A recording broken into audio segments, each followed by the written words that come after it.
महाराष्ट्र में इंडिया गठबंधन में सीटों के बंटवारे को लेकर मुहर लग गई है। सीट शेयरिंग का फॉर्मूला अनाउंस कर दिया गया है और प्रेस कॉन्फ्रेंस कर जो जानकारी साझा की गई है, जो फॉर्मूला फाइनल हुआ है, उसमें शिवसेना उद्धव गुट को 21, कांग्रेस 17, एनसीपी शरद पवार गुट 10 सीटों पर चुनाव लड़ेगी। एमएसपी का कानून बनाने की बात हुई है। जो पीक बीमा योजना है उनके बारे में भी हमने कमिटमेंट किया है और जो जीएसटी किसानों के ऊपर लगाया गया है वो जीएसटी माफ पूरा खत्म किया जाएगा।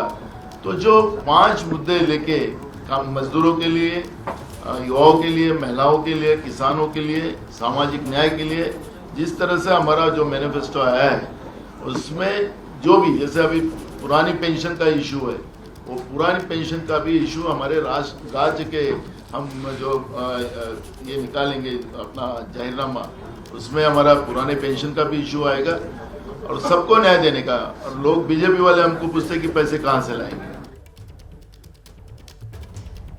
और आइए सीधे अब आपको लेकर चलते हैं। मृत्युंजय इस वक्त हमारे साथ मौजूद है। जरा जानते हैं मृत्युंजय से वो सीटें जिनको लेकर एक रस्साकशी की स्थिति बनी हुई थी, इस गठबंधन के भीतर सुलझा लिया गया है मामला।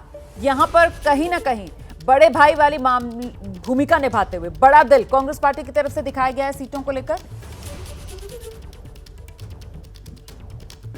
देखिए, इसे या तो आप कहें कि कांग्रेस पार्टी का बड़ा दिल या फिर कहें मजबूरी, पर कुल कहानी यही है कि शिवसेना जो चाहती थी वो हुआ। शिवसेना सबसे ज़्यादा सीटों पर लड़ना चाहती थी, वो हुआ। 21 सीट पर शिवसेना लड़ रही है और उसमें भी सांगली की सीट जिस पर कांग्रेस दावेदारी कर रही थी उस पर भी शिवसेना लड़ रही है। मुंबई में 6 लोकसभा की सीटें हैं, 6 में से 4 पर शिवसेना लड़ रही है। 2 सीटें सिर्फ कांग्रेस के खाते में जाएगी, उसमें भी 1 सीट जो है नॉर्थ मुंबई की वो बीजेपी का गढ़ है। आप इतना समझ लीजिए कि पिछले लोकसभा चुनाव में 4,80,000 का हार जीत का अंतर था। आपको याद होगा जब गोपाल शेट्टी ने उर्मिला मातोंडकर को हराया था और इस बार वहां से पीयूष गोयल उम्मीदवार हैं, तो वो सीट भी कांग्रेस को दे दी गई है। तो कुल मिलाकर पहला तो शिवसेना अपनी जो जीत थी उस पर कायम रही और कहीं ना कहीं अब उसमें कामयाब रही। 21 सीट पर शिवसेना लड़ रही है। कांग्रेस ने 17 सीट पर चुनाव लड़ने का अपना उम्मीदवार घोषित किया है, कर रहे हैं, और एनसीपी 10 पर यहाँ पर अब बहुत महत्वपूर्ण है ना कि अब आपको मैसेज देना है जनता के बीच में कि हम एकजुट हैं और हम अपने चुनावी मुद्दों को लेकर जनता के बीच जा रहे हैं। अब वो वक्त गया कि सीटों पर झगड़ा करें, सीटों पर बहस हो, सीटों पर दावेदारी करें, वो वक्त गुजर गया। आज 9 तारीख है, 10वें दिन लोग चुनाव मतदान केंद्रों पर जाएंगे और ईवीएम में अपना उम्मीदवारों का भविष्य तय कर देंगे। तो कहीं ना कहीं अब एमवीए को यह मैसेज देना था। कुल मिलाकर कहे कि अब स्थिति स्पष्ट हो गई है, बल्कि अब हम कहेंगे कि महायुति अब तक संयुक्त प्रेस कॉन्फ्रेंस लेकर अब तक जाहिर नहीं की कि बीजेपी कितने पर लड़ेगी।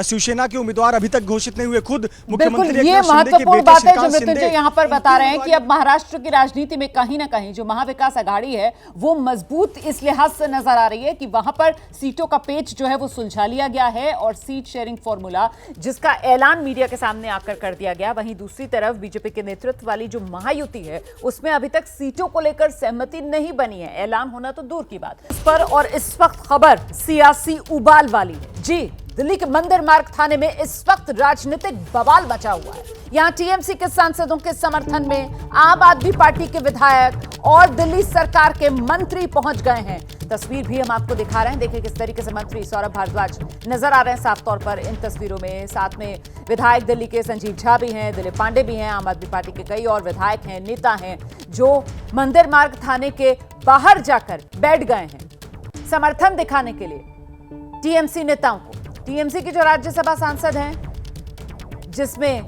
सागरिका घोष भी हैं, डोला सेन भी हैं, ये तमाम लोग थाने के भीतर डटे हुए हैं। हम सीधे आपको लेकर चलते हैं। हमारे साथ हमारे सहयोगी अंकित गुप्ता इस वक्त मौजूद है। अंकित, क्या तस्वीर अभी देखने के लिए मिल रही है? भीतर टीएमसी और थाने के बाहर आम आदमी पार्टी। जी बिल्कुल रोमाना, और फिलहाल इस वक्त की अगर मैं तस्वीरों की बात करूं तो आम आदमी पार्टी के जो तमाम यहां पर नेता आए हुए थे वो तो यहां से चले गए हैं, लेकिन जो तृणमूल कांग्रेस के नेता हैं वो अभी भी थाने के भीतर बैठे हुए हैं। हालांकि पुलिस लगातार यही कह रही है कि हमने तो आपको गिरफ्तार किया ही नहीं है, आप लोग जा सकते हैं, लेकिन इनका ये कहना है कि थाने के दरवाजे बंद हैं तो हम कैसे जाएं। तो इस तरीके का आरोप प्रत्यारोप चल रहा है। लेकिन इस सबके बीच में तृणमूल कांग्रेस के जो तमाम जो नेता हैं इस वक्त अभी जो है थाने के अंदर बैठे हुए हैं। हालांकि जो अगर हम सागरिका घोष जी की बात करते हैं तो वो अभी जो है थाने के बाहर है। उनका ये कहना है कि वो किसी काम से निकली थी और अब उनका उनको अंदर नहीं जाने दिया जा रहा है। पुलिस कह रही है कि ये पॉलिटिकल टूरिज्म या पॉलिटिकल एजेंडा बनाने का मंच नहीं है, इस तरीके के आरोप प्रत्यारोप। डोला जी, हालांकि आप बहुत थके हुए हैं, लेकिन पुलिस कह रही है पॉलिटिकल एजेंडा बनाने का मंच नहीं है ये। 3 बजे ही बात करेंगे, तो 3 बजे ही बात करेंगे, लेकिन फिलहाल जो ये तृणमूल कांग्रेस के वो तमाम जो नेता हैं जो कल चुनाव आयोग गए थे। अंकित, ये लोग क्या रात भर यहीं बैठे रहे? जी बिल्कुल, रात भर यहीं बैठे रहे हैं। हालांकि पुलिस का कहना था कि हमने जो है इनको एहतियातन जो है हिरासत में लेने के बाद में छोड़ दिया था, लेकिन ये लोग जा ही नहीं रहे। हालांकि तृणमूल कांग्रेस के जो तमाम नेता हैं उनका ये कहना है कि रात में 12 बजे के बाद में आपने छोड़ा है तो 5-6 घंटे तक जो जिसमें महिला जो सांसद भी है, महिला जो है नेता भी है, उनको आखिर आपने थाने में किस हैसियत से बैठा के रखा सूर्यास्त के बाद में, इस तरीके का आरोप प्रत्यारोप है। लेकिन कुल मिलाकर के इस वक्त तस्वीर क्या है? देखिए, तस्वीर इस वक्त ये है कि ये मंदिर मार्ग थाना है, जहां पर टीएमसी के नेता हैं वो इस वक्त जो है अंदर नजर आ रहे हैं। पुलिस लगातार यही कह रही है कि आप लोग कभी भी जा सकते हैं, आपको किसी ने गिरफ्तार नहीं किया हुआ, हिरासत में नहीं है, आप जा सकते हैं। लेकिन क्योंकि एक जो है राजनीतिक जो आरोप प्रत्यारोप भी चल रहा है, आम आदमी पार्टी के नेता भी यहां पर पहुंचे, उन्होंने एक तरह से समर्थन किया, ये कहते हुए कि देखिए विपक्ष की आवाज को दबाने की कोशिश की जा रही है। तो कुल मिलाकर के जो राजनीतिक बयानबाजी है वो तो चल ही रही है, लेकिन मीडिया से ये लोग कब बात करेंगे? ये जो 3 बजे की बात कर रही थी अभी डोला सेन, मीडिया से 3 बजे बात करेंगे क्या?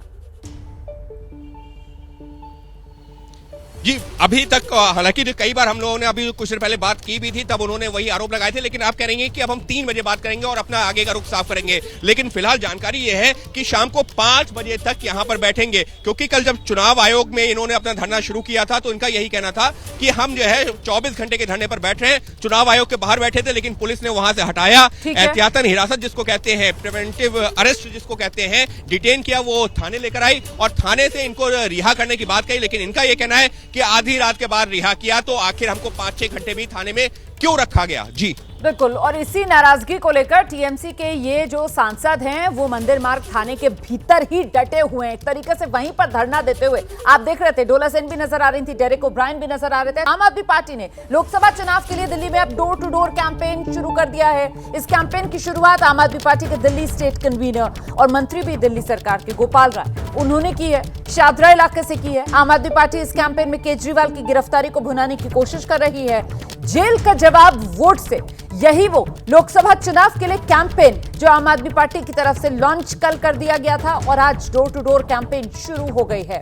ये पोस्टर कल प्रेस कॉन्फ्रेंस कर जारी आम आदमी पार्टी की तरफ से किया गया था और अब इसी पोस्टर को घर घर पहुंचाया जा रहा है। पोस्टर जहां एक तरफ अरविंद केजरीवाल की तस्वीर है सलाखों के पीछे वाली और दूसरी तरफ जेल का जवाब वोट से, क्योंकि इस बार का चुनाव नहीं, आंदोलन बनाना है दिल्ली वालों को, ये अपील की गई है आम आदमी पार्टी का घर घर अभियान शुरू हो गया है। हमारे साथ कुलदीप कुमार हैं, आम आदमी पार्टी के लोकसभा प्रत्याशी हैं, पूर्वी दिल्ली से है, और घर घर जाकर वो इस तरीके से पैम्पलेट बांटते हुए नजर आ जाएंगे। देखिए लोगों से मिल रहे हैं, पैम्पलेट बांट रहे हैं, पैम्पलेट पे लिखा है जेल का जवाब वोट से, अरविंद केजरीवाल की सलाखों के पीछे की तस्वीर है। और जिस तरीके से कैंपेन लॉन्च किया गया, कहा गया कि अरविंद केजरीवाल की जो गिरफ्तारी हुई गलत हुई है और इसी को बड़ा चुनावी कैंपेन बनाया जाएगा, उसी को मद्देनजर देखिए तस्वीर आप कि किस तरीके से जो तमाम लोग हैं उन तक कुलदीप कुमार पहुंच रहे हैं और लगातार ये मैसेज पहुंचा रहे हैं कि किस तरीके से जो है वो प्रचार प्रसार किया जा रहा है। कुलदीप, ये बताइए कि जो आपने डोर टू डोर कैंपेन की शुरुआत की है,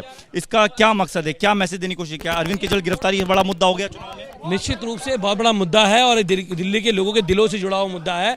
दिल्ली के लोग अपने बेटे अरविंद केजरीवाल से बहुत प्यार करते हैं और अब की बार जैसे अरविंद केजरीवाल षड्यंत्र में फंसाया गया है, जेल भेजने का काम किया गया है उनको, आज दिल्ली के लोग अरविंद केजरीवाल जी की जगह प्रचार करेंगे। केजरीवाल जेल के अंदर है, उन्होंने कहा मैं प्रचार नहीं कर सकता, दिल्ली के लोग उनका प्रचार करेंगे और झाड़ू की चोट से जेल का जवाब वोट देने का काम करेंगे। उन्होंने दिल्ली के लोगों को बिजली, पानी, शिक्षा, स्वास्थ्य, हमारी बहनों के लिए बजट के अंदर जो बजट पास किया 1000 रुपए देने का, एक बड़ा काम दिल्ली के लोगों के लिए करने का काम किया, उसका जवाब दिल्ली के लोग देंगे। कुलदीप, बीजेपी कह रही है कि आपके पास कोई मुद्दा है ही नहीं, सहानुभूति बटोरने की कोशिश कर रहे हैं, जबकि भ्रष्टाचार किया है तो जेल तो जाना पड़ेगा।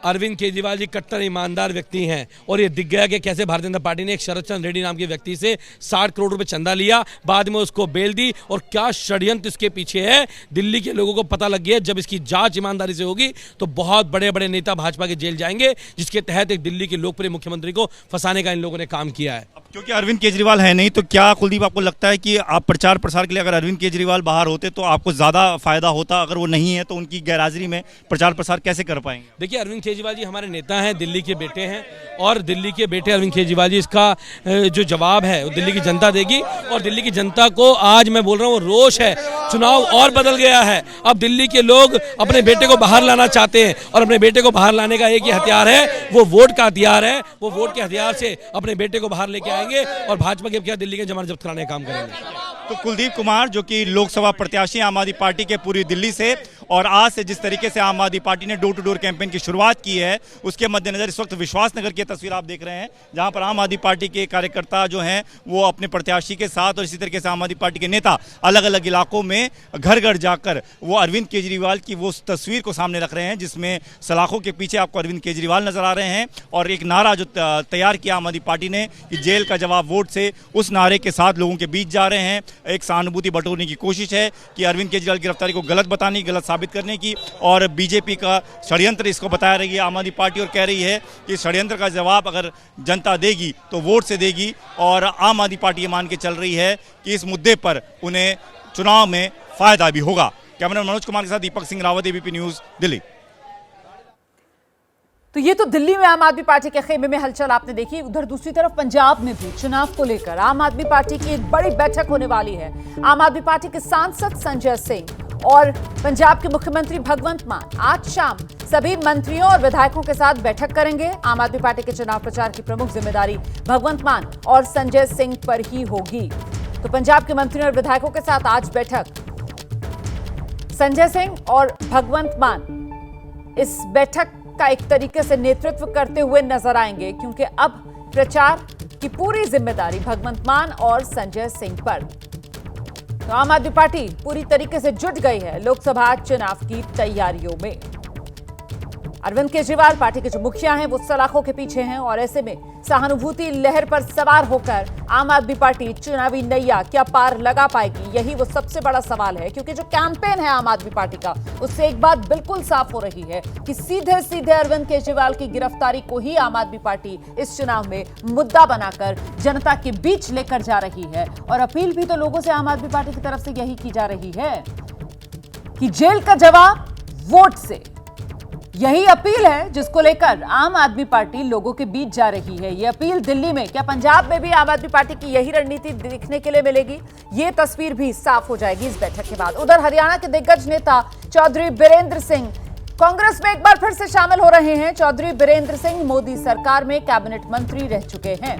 चौधरी बीरेंद्र सिंह 3 बार राज्यसभा के सांसद रहे। 2014 में वो बीजेपी में शामिल हुए थे, कांग्रेस छोड़कर बीजेपी में गए थे। 2014 से 2019 तक मोदी सरकार में वो मंत्री रहे।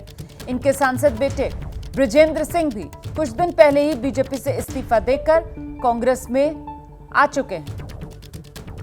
पहले बेटे ने कांग्रेस ज्वाइन की और अब पिता चौधरी बीरेंद्र सिंह कांग्रेस में वापस आ गए हैं। हम सीधे आपको लेकर चलेंगे, हमारे साथ हमारे सहयोगी जैनेंद्र इस वक्त मौजूद हैं। चौधरी बीरेंद्र सिंह की घर वापसी कांग्रेस में, जैनेंद्र।